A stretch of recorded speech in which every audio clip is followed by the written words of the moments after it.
جی پڑھ لیجیے۔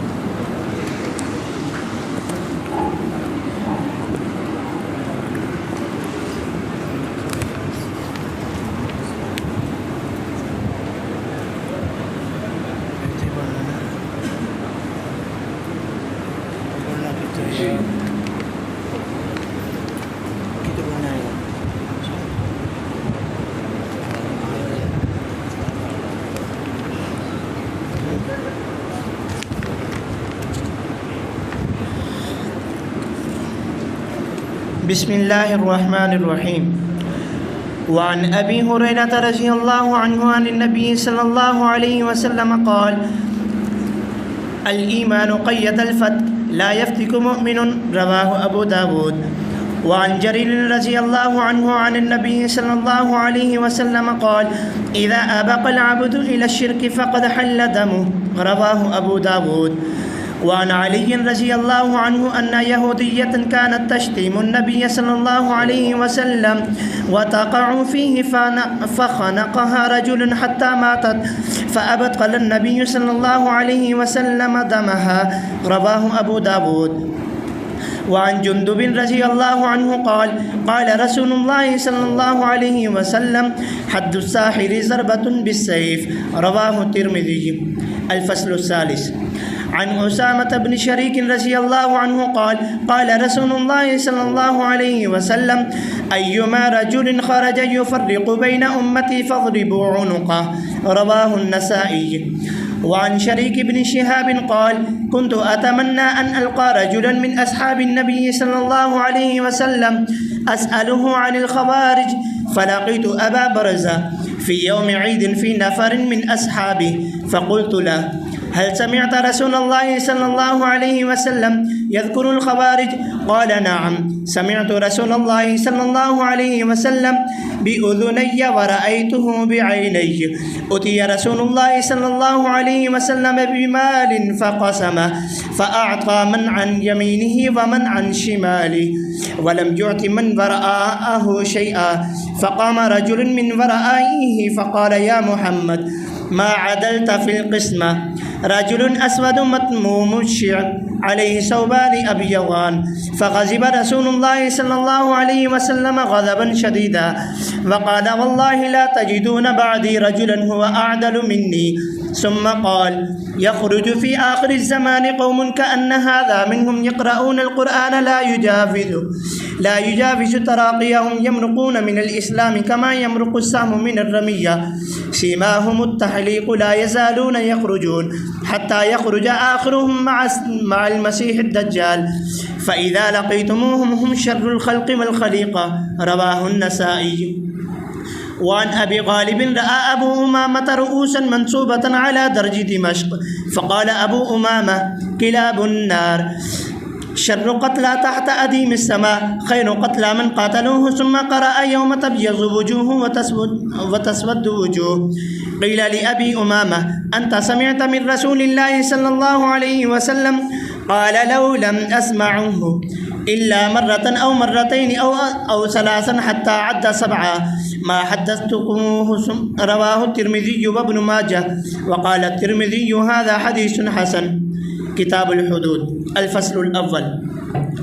عن أبي هريرة وزيد بن خالد رضي الله عنهما أن رجلين اختصما إلى رسول الله صلى الله عليه وسلم فقال أحدهما اقض بيننا بكتاب الله وقال الآخر أجل يا رسول الله فاقض بيننا بكتاب الله وأذن لي أن أتكلم قال تكلم قال إن ابني كان عسيفا على هذا فزنى بامرأته فأخبروني أن على ابني الرجم فافتديت منه ب100 شاة وبجارية لي ثم إني سألت أهل العلم فاخبروني أن على ابني جلد 100 وتغريب عام وإنما الرجم على امرأة فقال رسول الله صلى الله عليه وسلم أما والذي نفسي بيده لأقضين بينكما بكتاب الله أما غنمك وجاريتك فرد عليك وأما ابنك فعليه جلد 100 وتغريب عام وأما أنت يا أنيس فغد إلى امرأة هذا فإن اعترفت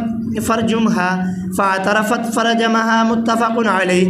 وعن زید بن خالد رضی اللہ عنہ قال سمعت النبی صلی اللہ علیہ وسلم یأمر فی من زنا ولم يحسن جلد 100 وتغریب عام رواہ البخاری. وعن عمر رضی اللہ عنہ قال ان اللہ بعث محمدا بالحق وانزل علیہ الكتاب فكان مما انزل اللہ تعالی آیت الرجم رجم رسول اللہ صلی اللہ علیہ وسلم ورجمنا بعده والرجم فی کتاب اللہ حق على من زنا اذا احسن من الرجال والنساء اذا قامت البینہ او كان الحبل او الاعتراف متفق علیہ. وعن عبادة بن الصامت رضی اللہ عنہ ان النبی صلی اللہ علیہ وسلم قال خذوا عني قد جعل اللہ لهن سبیلا البکر بالبکر جلد 100 وتغریب عام والثیب بالثیب جلد 100 والرجم رواہ مسلم. وعن عبد الله بن عمر رضی اللہ عنہما ان اليهود جاءوا الى رسول الله صلی اللہ علیہ وسلم فذكروا له أن رجلا منهم وامرأة زنجا فقال لهم رسول الله صلى الله عليه وسلم ما تجدون في التوراة في شأن الرجم قالوا نفزحهم ويجلدون قال عبد الله بن سلام كذبتم إن فيها الرجم فأتوا بالتوراة فنشروها فوضع أحدهم يده على آية الرجم فقرأ ما قبلها وما بعدها فقال عبد الله بن سلام ارفع يدك فرفع فإذا فيها آية الرجم فقالوا صدق يا محمد فيها آية الرجم فأمر بهما النبي صلى الله عليه وسلم فرجما. وفي رواية قال ارفع يدك فرفع فإذا فيها آية الرجم تلوح فقال يا محمد إن فيها آية الرجم ولكننا نتكاتمه بيننا فأمر بهما فرجما متفق عليه.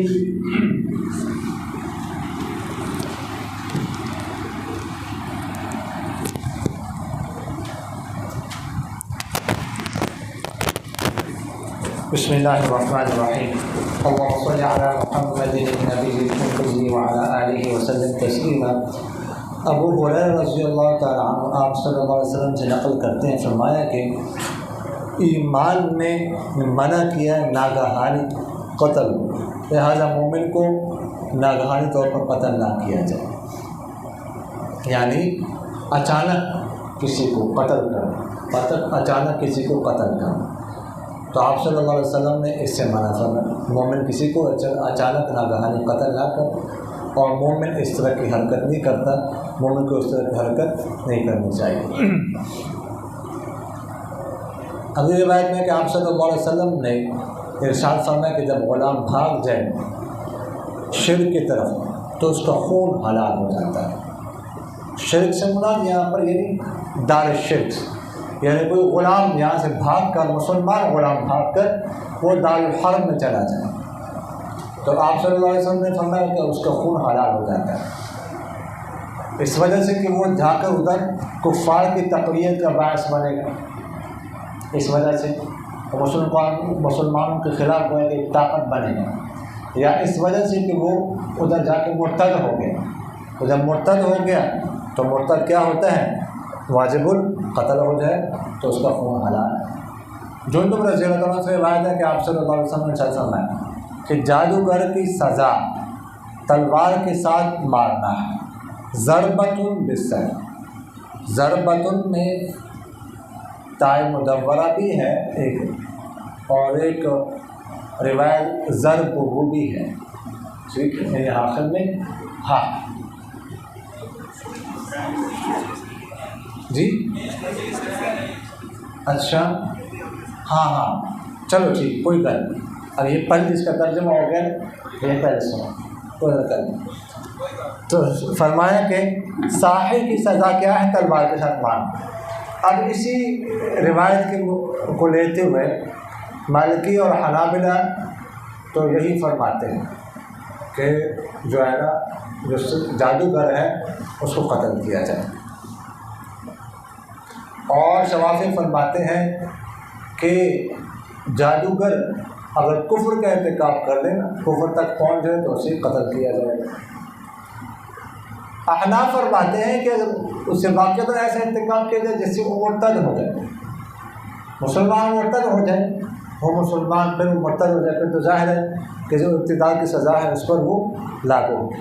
اور اگر وہ مطلب ہے کہ جادو ایسا نہیں ہے جو کفر اور شرک تک پہنچا، بلکہ کسی حرام کا ارتکاب کرنا پڑتا ہے، تو ظاہر ہے کہ وہ جادو حرام تو ہے لیکن اس کی سزا نہیں۔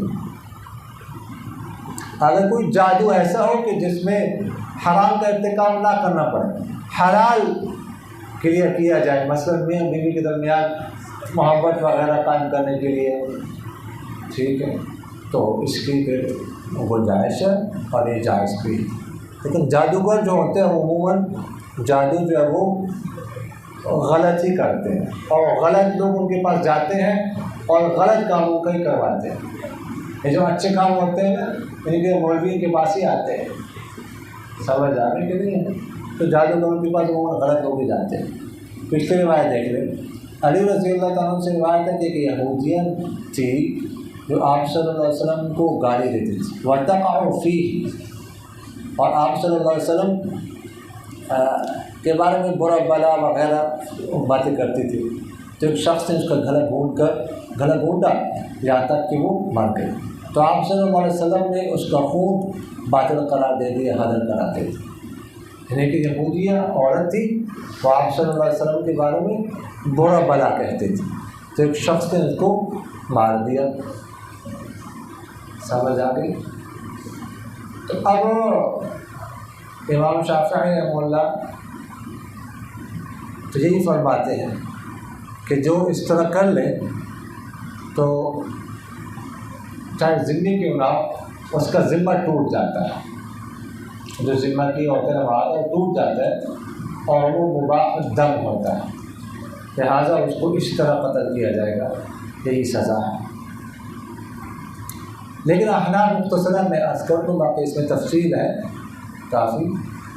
احناف فرماتے ہیں کہ دیکھیے گا وہ کافر ہے تو پہلے سے کافر ہے، اور جو اللہ کے شان کی گستاخی کر رہے ہیں کافر، تو اس لیے اگر رسول کی شان میں گستاخی کرتا ہے تو اس کی سزا میں اس کو قتل نہیں کیا جائے گا، یعنی کافر کے بات ہو رہی ہے، مسلمان کے نہیں۔ مسلمان تو اگر گستاخی کرتا ہے تو وہ ظاہر ہے کہ دائرہ اسلام سے خارج ہو جاتا ہے، وہ مسلمان رہتے نہیں، اس پر تو اللہ کے اقتدار کی سزا ہے۔ لیکن کافر تو پہلے سے اللہ کے شان میں گستاخی کر رہے ہیں، تو اس لیے اس پر یہ جو سزا ہے وہ لاگو نہیں ہوگی، احناف سے فرماتے ہیں۔ باقی یہ ہے کہ بہت ہی نازک مسئلہ ہے، تفصیلی ہے، ٹھیک ہے جی۔ علامہ انور شاہ کشمیری رحمہ اللہ کی کتاب ہے اخفال الملحدین، وہ سارے پڑھ سب خرید لکھو، ٹھیک ہے۔ اصل میں تو عربی میں ہے لیکن اردو ترجمہ اس کا ہو چکا ہے، مکتبے سے آپ کو مل جائے گی، بہت مفید کتاب، یہ پڑھو صاحب۔ ایک تو وہ، اور ایک امام ابن تیمیہ رحمہ اللہ کی کتاب ہے الصارم المسلول علی شاتم الرسول، بہت بہترین کتاب ہے، یہ عربی میں ہے، بہت بہترین، ہو سکتا ہے کہ اس کا اردو ترجمہ بھی ہو چکا ہو، امید ہے کہ اس کا اردو ترجمہ ہو چکا ہو، لیکن ہمارا آپ لوگوں کے لیے تو عربی کا کوئی مسئلہ نہیں ہے، تو آپ جو ہے نا کیا کر لو، عربی میں خرید کے اس کو پڑھ لو، ارے دونوں کتابیں خرید کے ضرور۔ تیسری فصل اسامہ بن شریک رضی اللہ فرماتے ہیں کہ آپ صلی اللہ علیہ وسلم نے فرمایا ایوما رجل، جو شخص نکلے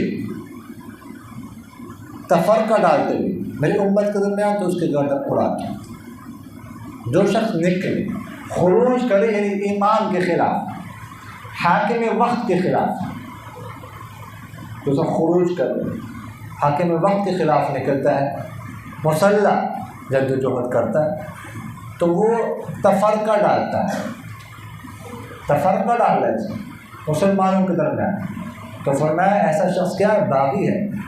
پہلے بھی ہم اس کے حوالے سے عرض کر چکے ہیں، لہٰذا اس کو کیا کر دو، قتل کرو۔ دیکھیے گا ایک ہوتا ہے جرم اپنی ذات تک محدود، لیکن ایک ہوتا ہے جس کا اثر جو ہے وہ پورے معاشرے پر پڑ رہا ہے، پورا معاشرہ اس سے متاثر ہو۔ تو جو حاکم وقت کے خلاف خروج کرتا ہے تو چونکہ اس کا اثر پورے معاشرے پر پڑتا ہے اور پھر کئی جرائم اس میں جمع ہو جاتے ہیں، تو اس لیے فرمایا کہ شخص کو یہ باغی ہے اس کو قتل کر دو، اور بغاوت کی سزا کل آپ لوگوں نے پڑھی ہے، بڑی خطرناک قسم کی سزا ہے۔ باقی یہ ہے کہ اگر حاکم وقت کے سے کوئی غلطی ہوتی ہے تو تنقید کی جا سکتی ہے، غلط کہا جا سکتا ہے، سامنے بھی کہا جا سکتا ہے، ٹھیک ہے، اور اس کے علاوہ بیان میں بھی کہا جا سکتا ہے، کتاب بھی لکھ کے جا سکتی ہے، کالم بھی لکھا جا سکتا ہے وغیرہ ذالک، وہ تو آپ کر سکتے ہیں، وہ آپ کا کام ہے، علماء کا کام تنقید کرے، غلط کو غلط کہے، چاہے حاکم وقت چاہے تو وزیر اعظم کوئی نام، لیکن مسلح جدوجہد جو ہے نا یہ جو ہے وہ صحیح نہیں ہوتا۔ اچھا جی، اگلی روایت میں ہے کہ شریف بن شہاب کہتے ہیں کہ مجھے تمنا تھی، میری خواہش تھی کہ میں آپ صلی اللہ علیہ وسلم کے صحابہ میں سے کسی صحابی سے ملاقات کروں اور میں اس سے خوارج کے بارے میں پوچھوں۔ تو میری ملاقات ابو برزہ اسلمی رضی اللہ عنہ سے ہوئی عید والے دن کچھ صحابہ کے ساتھ، صحابہ اور بھی کچھ تھے، تو میں نے ان سے کہا کہ آپ نے، بلکہ ان کے کچھ ساتھی کے ساتھ، صحابہ ان کے کچھ ساتھی کے ساتھ، ان کے کچھ اور ساتھی بھی تھے، تو میں نے ان سے کہا کہ آپ نے آپ صلی اللہ علیہ وسلم کو سنا ہے خوارج کا ذکر کرتے ہیں؟ انہوں نے کہا ہاں جی، میں نے سنا ہے آپ صلی اللہ علیہ وسلم کو اپنے دونوں کانوں کے ساتھ اور دیکھے اپنے دونوں آنکھوں کے ساتھ کہ آپ صلی اللہ علیہ وسلم کے پاس مال لایا ہے، تو آپ صلی اللہ علیہ وسلم نے اسے تقسیم کیا، جو دائیں طرف تھے ان کو دیا، اور جو ان کے بائیں طرف لوگ تھے ان کو بھی دیے، اور پیچھے جو لوگ تھے ان کو نہیں دیا۔ تو ایک شخص پیچھے سے کھڑا ہو گیا، اس نے کہا اے محمد آپ نے انصاف نہیں کیا تقسیم میں۔ کالا شخص تھا اور سر کے جو بال تھے وہ اس کے کٹے ہوئے تھے، کٹوائے ہوئے تھے، اس کے سر پہ بال نہیں تھے، اور اس پر 2 سفید کپڑے تھے۔ تو آپ صلی اللہ علیہ وسلم کو بہت غصہ آیا اور فرمایا اللہ کی قسم تم نہیں پاؤ گے میرے بعد کوئی شخص جو مجھ سے زیادہ انصاف کرنے والا۔ پھر فرمایا کہ نکلے گی آخری زمانے میں ایک قوم، گویا کہ یہ شخص انہیں میں سے قرآن پاک کی تلاوت وہ کریں گے لیکن نہیں جو ہے نا ان کے گرم سے آگے، حلق سے آگے نہیں جائیں گے، اور نکلیں گے اسلام سے جیسا کہ تیر نکلتا ہے شکار سے۔ ان کی علامت تحلیق سر ہونا ہے، مسلسل وہ نکلتے رہیں گے یہاں تک کہ ان میں سے آخری نکلے گا مسیح دجال کے ساتھ۔ بس تم جب ان سے ملو تو وہ بدترین لوگ ہیں انسانوں اور جانوروں میں سے۔ اچھا جی، شریف بن شہاب کہتے ہیں کہ میری خواہش تھی کہ میری ملاقات ہو جائے کسی صحابی کے ساتھ اور میں اس صحابی سے خوارج کے بارے میں پوچھ لوں۔ تو ابو برزہ اسلمی رضی اللہ عنہ سے میری ملاقات ہو گئی، تو میں نے ان سے پوچھا کہ آپ نے آپ صلی اللہ علیہ وسلم سے خوارج کے بارے میں کچھ سنا ہے؟ تو انہوں نے کہا ہاں بالکل سنا ہے، ان دونوں کانوں سے، دونوں آنکھوں سے دیکھا ہے، یعنی یہ تاکید پیدا کرنے کے لیے کہ ہاں ضرور میں نے سنا ہے کلام۔ پھر فرمایا کہ آپ صلی اللہ علیہ وسلم کے پاس کچھ مال لایا گیا، کچھ لوگ دائیں طرف بیٹھے ہوئے تھے، کچھ بائیں طرف حلقہ تھا، کچھ پیچھے بیٹھے ہوئے تھے، تو جو مال تھا کچھ دائیں طرف کے لوگوں کو دیا اور کچھ بائیں طرف جو لوگ ان کو دے دی، تو پیچھے کسی کو نہیں دیا۔ تو ایک شخص کھڑا ہو گیا، رجل اسود، کالے رنگ کا، مطموم و شق، اور میں تم وہ بات نسرا سے بال کٹا، اس بال پر سر پر بال نہیں تھی۔ تو اس نے کہا کہ آپ نے اے محمد ما عدلت، یعنی کتنا بدتمیز تھا، کتنا بدتمیز، آپ صلی اللہ علیہ وسلم کا نام لے کر کہہ، اب ایک بدتمیز کنایہ وغیرہ میں گفتگو نہیں کر رہا، فوراً کہنا ما عدلت، آپ نے انصاف نہیں کیا۔ تو آپ صلی اللہ علیہ وسلم کو بہت غصہ ہے، کتنی فضول بات، پھر لہجہ، پھر سب کے سامنے۔ تو خیر آپ صلی اللہ علیہ وسلم نے فرمایا کہ تم میری بات کسی کو نہیں پاؤ گے مجھ سے زیادہ انصاف والا۔ ظاہر ہے کہ غفر سے زیادہ انصاف والا کون ہو سکتا ہے؟ تو اس کے بعد فرمایا کہ آخری زمانے میں کچھ لوگ نکلیں گے، قرآن پاک پڑھیں گے لیکن آگے گزرے گا یہ حالت، باقی جو ہے نا وہ باتیں جو پہلے ہو چکی علامات ان کی، اور ساتھ یہ بھی اس میں نئی بات ہے کہ ان کا آخری شخص دجال کے ساتھ ملے، یعنی دجالی لوگ ہیں۔ یہ خوارج کون ہیں؟ دجالی ہیں، دجال کے ساتھ ہی ملیں گے، مسلمانوں کے ساتھ نہیں ملیں گے۔ تو اس سے معلوم ہوتا ہے کہ بہت خطرناک قسم کے لوگ ہیں۔ باقی خلق اور خلیقہ کی بات پہلے ہو چکی۔ اگلی روایت میں ہے کہ ابو امامہ رضی اللہ تعالیٰ عنہ نے کچھ سر دے کے دمشق کے شاہراہ پر منصوبۃً ان کو لٹکایا گیا تھا، کھڑا کیا گیا تھا نیزوں وغیرہ رکھ کے۔ ابو امامہ رضی اللہ عنہ فرمایا کہ آنکھ کے کتے ہیں اور بدترین مقتول ہیں آسمان کے چمڑے کے نیچے، اور بہترین ہے وہ لوگ جن کو یہ قتل کریں۔ اور پھر یاد پڑی کہ اس دن کچھ چہرے سفید ہوں گے اور کچھ چہرے سیاہ ہوں گے۔ ابو امامہ رضی اللہ عنہ سے کہا گیا کہ آپ نے آپ صلی اللہ علیہ وسلم سے کچھ سنا ہے اس کے بارے میں؟ تو انہوں نے فرمایا اگر میں نے نہ سنا ہوتا 1 دفعہ 2 دفعہ 3 دفعہ، حتیٰ کہ انہوں نے 7 تک نہیں کہ 7 دفعہ، تو میں تمہیں یہ بات نہ بتاتا۔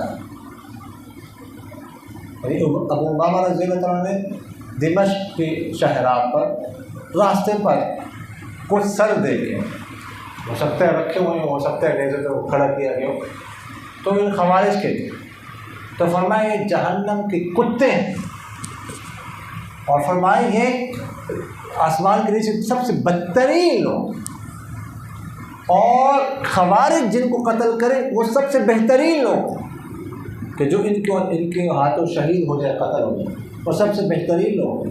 پھر وہ آیت پڑھی یوم تبیض وجوہ وتسود وجوہ، فرمایا ان کے مطلب اشارہ یہ تھا کہ ان کے چہرے سیاہ ہوں گے اس دن، مقصد ہے۔ پھر ان سے کہا کہ آپ صلی اللہ علیہ وسلم سے آپ نے بات سنی، نے کہا 1 دفعہ سنی ہوتی 2 دفعہ سنی ہوتی تو میں نہ بتاتا، 7 دفعہ میں نے سنی یہ بات۔ تو اس سے معلوم ہوا گویا کہ حدیث میں ہی ان کو کلاب النار کہا گیا، یہ جہنم کے کتے ہیں۔ آگے دیکھ لیجیے کتاب الحدود۔ اب یہاں سے کتاب الحدود مصنف رحمہ اللہ ذکر کرنے لگے ہیں۔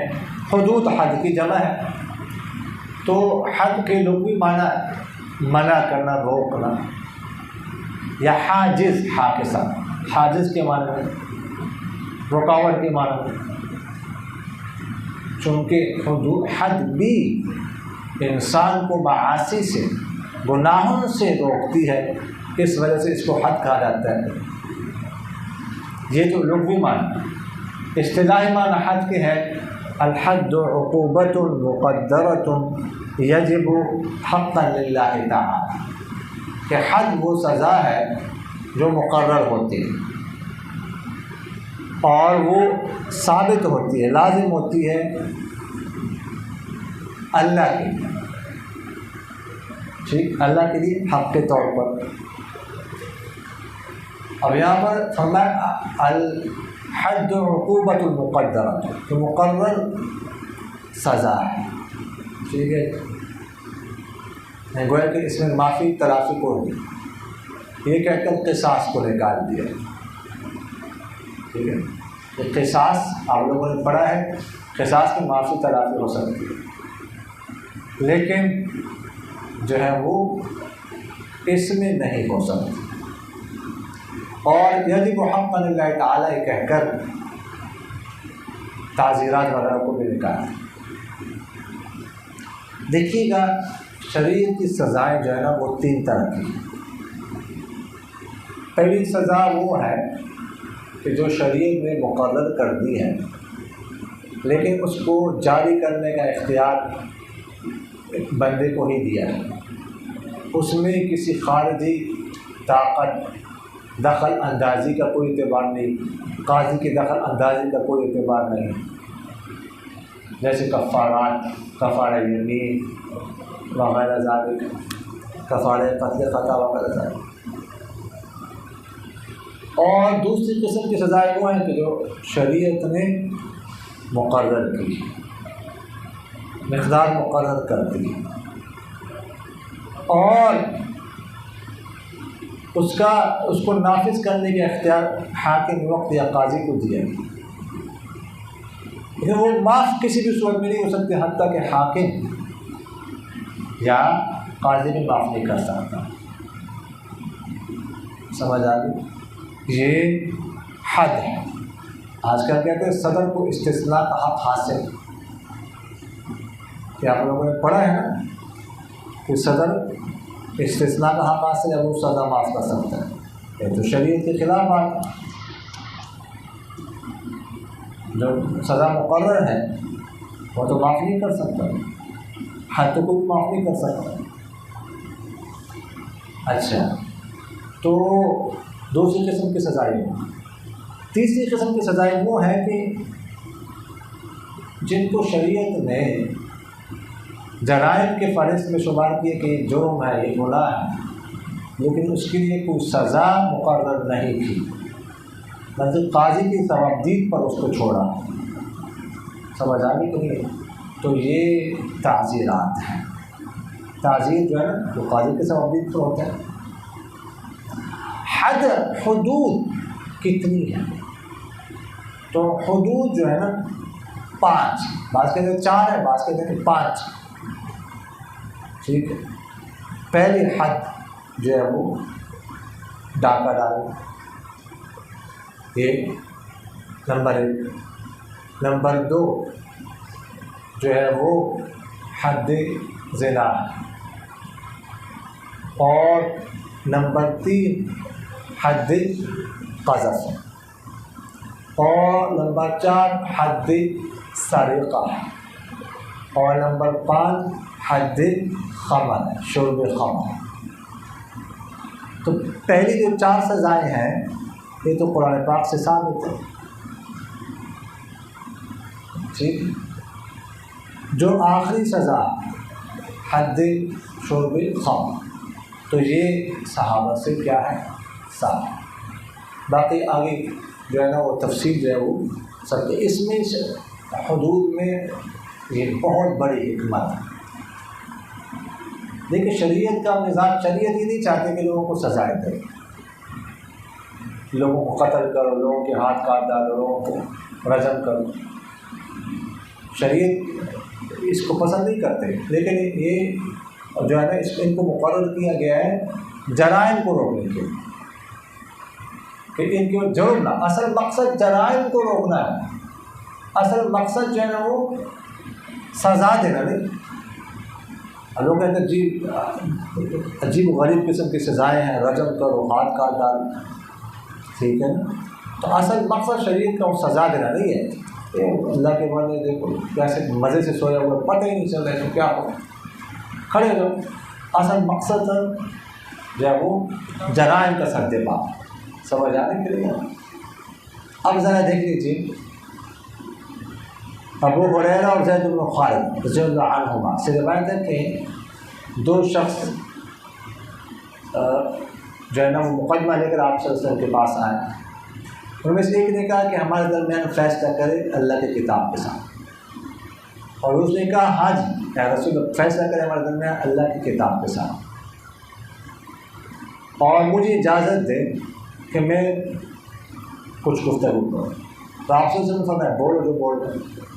تو اس نے کہا میرا بیٹا ملازم تھا، اجیر تھا اس کے پاس، پھر اس نے اس کی بیوی کے ساتھ زنا کی، تو مجھے بتایا، بعض علماء نے بتایا کہ میرے بیٹے پر رجم ہے، رجم کی سزا ہے۔ میں نے اس کی طرف سے فدیہ دیا 100 بکریوں کا اور ایک باندی کا، باندی آزاد کی۔ پھر میں نے بعض اہل علم سے پوچھا تو انہوں نے بتایا کہ میرے بیٹے پر 100 کوڑے ہیں اور 1 سال کی سزا بندی ہے، اور سوائے اس کے رجم تو اس کی بیوی پر ہے۔ تو آپ صلی اللہ علیہ وسلم نے فرمایا بہرحال اس ذات کی قسم جس کے قبضے میں میری جان ہے، میں تمہارے درمیان فیصلہ کروں گا اللہ کی کتاب کے ساتھ، یعنی اللہ کی کتاب کے حکم کے ساتھ۔ بہرحال جو آپ کی بکری ہے اور جو آپ کی باندی ہے فرد علیک، تو جو مردود ہے آپ پر تو واپس، اور بہرحال جو آپ کا بیٹا ہے تو اس پر 100 کوڑے اور 1 سال کی جلا بندی ہے۔ اور اگر آپ جو ہیں تو اے انیس تم صبح جاؤ اس کی بیوی کے پاس، اگر وہ اعتراف کر لے زنا کا تو اسے رجم کر دے۔ تو اس نے اعتراف کیا اور اس کو رجم کر دیا۔ اچھا اب بات آپ کے سامنے آ گئی کہ دو بندے آئے، انہوں نے کہا کہ ہمارے درمیان آپ اللہ کی کتاب کے ساتھ، اللہ کی کتاب کے حکم کے ساتھ فیصلہ کیجیے۔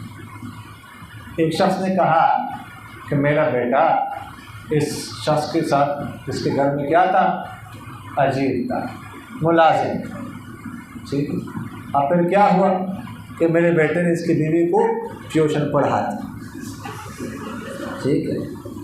تو اب پھر جو ہے نا وہ کیا کیا، مجھے جو ہے نا وہ کیا کیا، بعض لوگوں نے بتایا کہ میرے بیٹے پر رجم کیا جائے۔ تو میں نے فدیے کے طور پر 100 بکریاں اور ایک باندھی آزاد کر دی۔ تو خیر اس کے بعد پھر میں نے پوچھا بات علیہ سے، انہوں نے کہا نہیں، آپ کے بیٹے پر 100 کوڑے ہیں اور 1 سال کے جلا بندی۔ تو یہ بات انہوں نے بتائی کہ بات، تو آپ صلی اللہ علیہ وسلم نے فرمایا جو تمہاری بکریاں ہیں یا جو تمہاری باندھی وہ تو رد واپس، وہ تو ہے نہیں نا کوئی سزا، اس سزا کے طور پر ہے نہیں، وہ تو آپ نے اپنی طرف سے کیا، اس کا تو کوئی اعتبار نہیں۔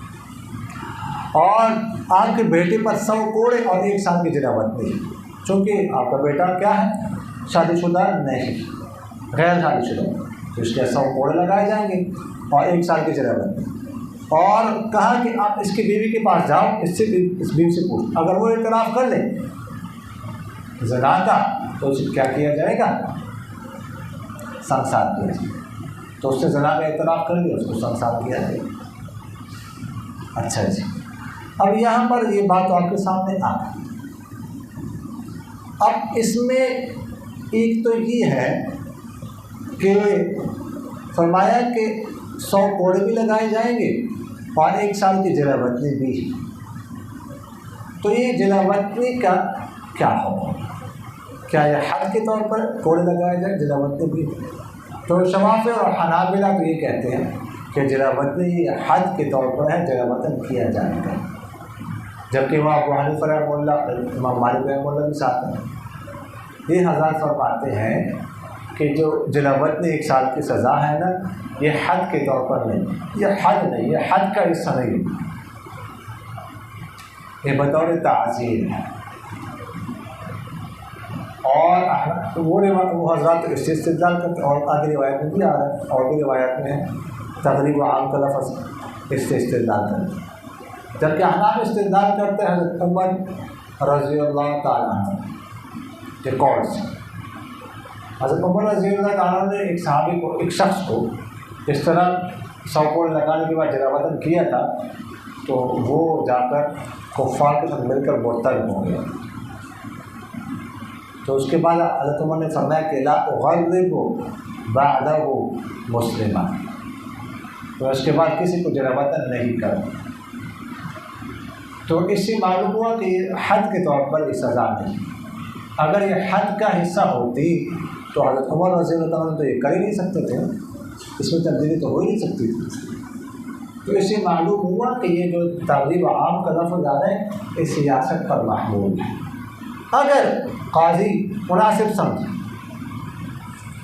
تو کیا کرے، اس کو جلا وطن کر، اور اگر مناسب نہ سمجھے تو جلا وطن نہ کرے۔ احناف کرتے ہیں کہ کرنا بھی ہے تو پھر اس کو قید کیا جائے گا، قید میں رکھا جائے، آزاد نہ چھوڑا جائے، اس طرح کا۔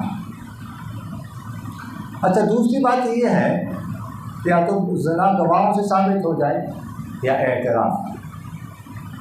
اب اعتراف اگر کر لے اس سے زنا کیے تو اعتراف کتنی دفعہ کرنا پڑے گا، کیسے کرنا پڑے گا، تو اس حوالے سے اختلاف ہے۔ امام شافعی رحمہ اللہ فرماتے ہیں کہ بس 1 دفعہ اعتراف کافی، 1 دفعہ اعتراف کر لیا بس وہ کافی۔ اس حدیث سے استدلال کرتے ہیں کہ فَإِنِ اعْتَرَفَتْ فَارْجُمْهَا فَاعْتَرَفَتْ فَرَجَمَهَا، 1 دفعہ اعتراف کر لیا بس اس کو رجم کیا گیا۔ جبکہ امام ابو حنیفہ رحمہ اللہ فرماتے ہیں کہ نہیں، 4 دفعہ اعتراف کروانا ضروری ہے، اعتراف کریں اور وہ بھی الگ الگ مجلسوں میں کریں. سمجھ آئے؟ تو ابو حنیفہ رحمہ اللہ باعث اسلمی رضی اللہ تعالیٰ عنہ کی روایت سے استدلال کرتے دیکھا گیا کہ ایک دفعہ انہوں نے اعتراف کیا تو آپ صلی اللہ علیہ وسلم نے منہ سے پھینک کے دوسری طرف آ گیا، حتیٰ کہ 4 دفعہ اعتراف انہوں نے کی، اس کے بعد ان کو سزا دی گئی. تو یہاں اس کا جواب یہ ہے کہ یہاں صرف جن سے اعتراف کا ذکر ہے، بس تفصیل کا ذکر نہیں ہے. اعتراف تو 4 دفعہ ہی کیا ہوگا، لیکن یہ صرف اعتراف کا ذکر ہے، انہوں نے اعتراف کر لیا. بس جن سے اعتراف کا ذکر ہے، کتنے دفعہ کیا، کیسے کیا، اس کی تفصیل نہیں. سمجھ آ گئی؟ آگے دیکھ لیجیے. زید بن خالد رضی اللہ عنہ فرماتے ہیں کہ میں نے آپ صلی اللہ علیہ وسلم کو فرماتے ہوئے سنا کہ وہ حکم کر رہے تھے اس شخص کے بارے میں جس نے زنا کیا اور ان کو محسن نہیں تھا. حکم کیا 100 کوڑوں کا اور 1 سال کی جزا بندی کی. یعنی جو محسن نہیں تھا، صین کے ساتھ احسان، معذرت سے صاد کے ساتھ احسان. احسان محسن یہ کون ہوتا ہے؟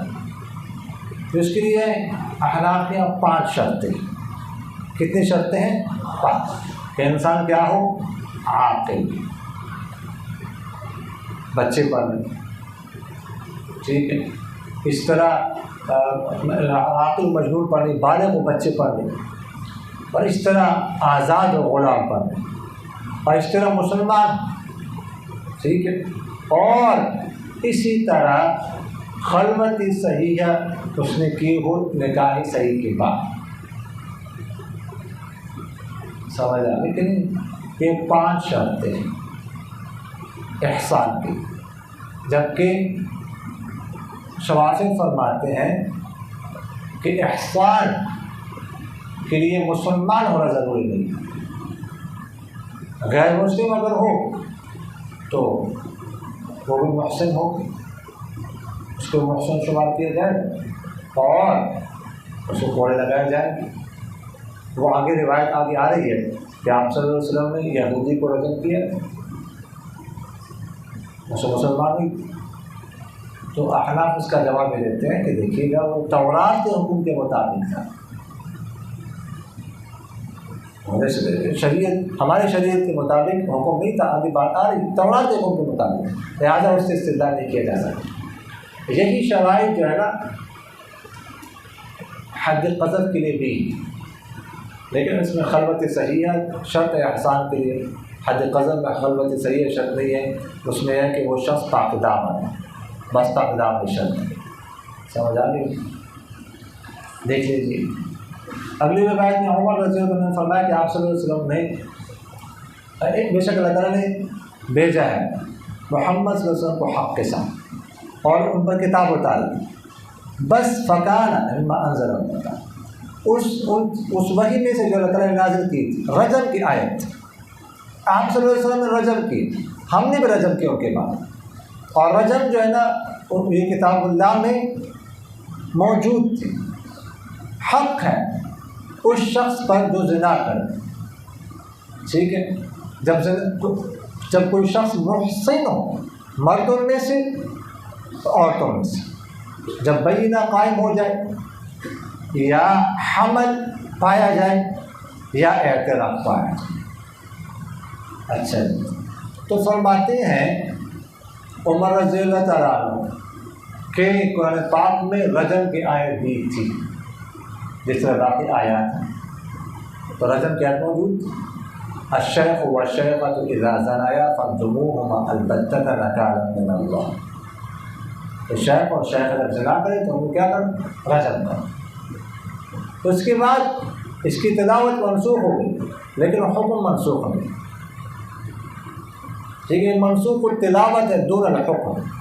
تلاوت منسوخ ہے لیکن اس کا حکم منسوخ نہیں ہے.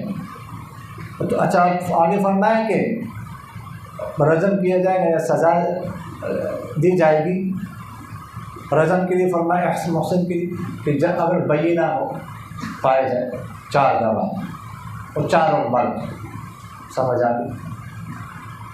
اعتراف یہ بات بھی ٹھیک، لیکن یہاں پر ہے حمل، اگر حمل پایا جائے تو اس کا کیا ہوگا؟ تو امام شافعی رحمۃ اللہ فرماتے ہیں اگر کوئی غیر شادی شدہ خاتون ہو، اس کو حمل ہو جائے تو اس صورت میں بھی اس کو رجم کیا جائے، ایک بار کو اس سے زنا کی، جبکہ جمہور حضرات فرماتے ہیں کہ حمل کی وجہ سے سزا نہیں دی جا سکتی، اس لیے کہ حمل میں امکان ہو سکتا ہے وطی بشبہ ہو گئی، سمجھ آ گئی، یا یہ بھی امکان ہے کہ زبردستی جو ہے نا وہ زنا کیا گیا، یا یہ بھی امکان ہے کہ وہ سوئی ہوئی ہو اور کسی نے جو ہے نا کام پورا کر دیا اس کے ساتھ، وہ سوئی ہوئی تھی پتہ ہی نہیں چلا، اس کو پتہ ہی نہیں چلا، سمجھ آ گئی کہ نہیں ہے؟ تو یہ امکان ہے، تو اس لیے حمل کی وجہ سے کسی کو جو ہے وہ سزا نہیں دی جائے گی، رجم نہیں کیا جائے گا۔ ہاں یہ ہے کہ یہاں پر جو حمل کا لفظ ہے تو اس کا جواب یہ کہ سبب بعید کے طور پر اس کو ذکر کیا کہ حمل پایا گیا، اس کے بعد اس نے اعتراف بھی کر لیا، تو الگ بات ہے، لیکن صرف حمل کی وجہ سے نہیں۔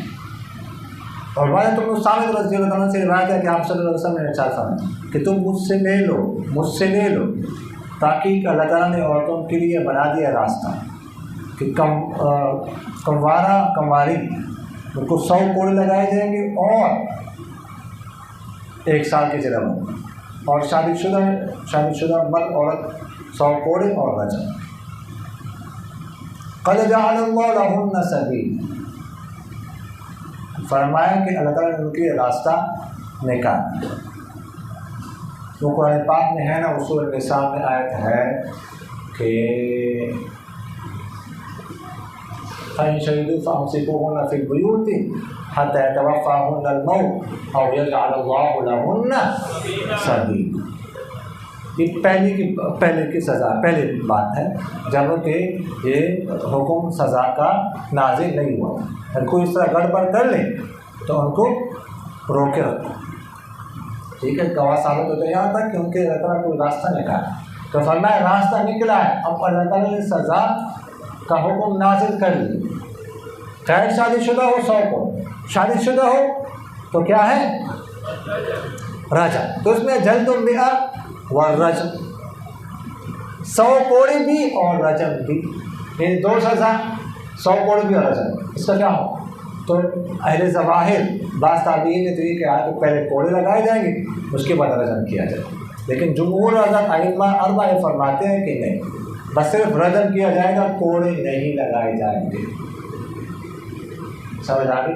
تو اس میں تو ہے 100 کوڑے اور رجم، تو یہاں نیچے لکھا ہوا ساتھ ہذا منسوخ ہو کہ یہ منسوخ ہے، پہلے یہ حکم تھا کہ پہلے کوڑے لگائے جائے اور رجم کیا جائے، اس کے بعد یہ حکم منسوخ ہو گئے۔ یا بعض حضرات نے اس کا جواب دیا کہ اس صورت میں تھا کہ کسی نے زنا کیا، اس کے بارے میں معلوم نہیں تھا کہ یہ شادی شدہ ہے، اس کو 100 کوڑے لگا دیے، بعد میں پتہ چلا کہ شادی شدہ ہے تو رجم کیے، تو اس طرح 2 سزائیں جمع ہوں گی اس طرح، لیکن اس کے علاوہ جو ہے دونوں سزاؤں کو جمع نہیں کیا جائے۔ اگلی روایت عبداللہ بن عمر سے روایت ہے کہ یہودی آپ صلی اللہ علیہ وسلم کے پاس آئے اور آپ صلی اللہ علیہ وسلم کو ذکر کیا اس کا کہ ایک شخص نے ان میں سے اور ایک عورت نے زنا کیا، تو آپ صلی اللہ علیہ وسلم نے فرمایا تم کیا پاتے ہو تورات میں رجم کے بارے میں؟ تو انہوں نے کہا ہم ان کو رسوا کرتے ہیں، ان کو کوڑے لگاتے ہیں۔ تو عبداللہ بن سلام رضی اللہ عنہ نے فرمایا تم نے جھوٹ بولے، اس میں رجم ہے۔ تورات کو لایا گیا، اس کو کھولا گیا، تو ان میں سے ایک نے اپنا ہاتھ رکھا رجم کی آیت، اور اسے آگے پیچھے بعد والا پڑھا۔ عبداللہ بن سلام نے فرمایا کہ تم اپنا ہاتھ اٹھاؤ، تو اس نے اٹھایا تو اس میں رجم کی آیت، تو یہودیوں نے کہا کہ سچ کا اس میں محمد، اس میں رجم کی آیت ہے، تو آپ صلی اللہ علیہ وسلم نے دونوں کے بارے میں حکم کیا، ان کو رجم کیا گیا۔ اور ایک روایت میں یہ بھی ہے کہ عبداللہ بن سلام نے کہا کہ تم اپنا ہاتھ اٹھاؤ، اور اس نے اپنا ہاتھ اٹھایا تو اس میں رجم کی آیت چمک رہی تھی، تو کہا اے محمد اس میں رجم کی آیت ہے، لیکن ہم اس کو چھپاتے ہیں، اپنے درمیان آپ صلی اللہ علیہ وسلم نے حکم کیا دونوں کے بارے میں، دونوں کو رجم کیا گیا۔ یعنی کچھ یہودی آئے اور انہوں نے کہا کہ ہمارے جو ہے نا یہودیوں میں سے ایک مرد ایک عورت نے زنا کیا، تو اس کے بارے میں فیصلہ کریں۔ تو حالانکہ رجم کا ذکر تورات میں تھا، لیکن وہ بچنا چاہ رہے تھے، اس سے بچانا چاہتے تھے ان کہ ہمارے بارے میں شاید کچھ اور فیصلہ کریں۔ تو آپ صلی اللہ علیہ وسلم نے پوچھا تورات میں کیا؟ انہوں نے کہا تورات میں تو یہ ہے کہ ہم رسوا کریں، منہ شو کالا کر کے اور چہرے بس کوڑے لگائیں بس۔ تو عبداللہ بن سلام جو یہودیوں کے عالم تھے، تورات کے عالم تھے، پہلے یہودی تھے، مسلمان ہو گئے تھے، کہا جھوٹ بولتے تورات نہیں ہے، تورات کو لایا گیا۔ تو ان میں سے ایک نے تورات کو پڑھا، وہ کون تھا؟ ابن سوریہ صاد کے ساتھ، ان کا عالم تھا۔ تو رجم کی جائے تو وہاں پہ ہاتھ رکھا، آگے پیچھے آیات پڑھی، وہ نہیں پڑھی۔ تو عبداللہ بن سلام نے فرمایا کہ تم اپنا ہاتھ اٹھا، تو اس نے ہاتھ اٹھایا تو اس میں وہ رجم کی جو آیت تھی وہ چمک رہی۔ تو آپ صلی اللہ علیہ وسلم نے دونوں کا حکم کیا اور دونوں کو رجم کیا، لیکن دونوں کو رجم کیا گیا تورات کے حکم کے مطابق۔ سمجھ آنے کے لیے جی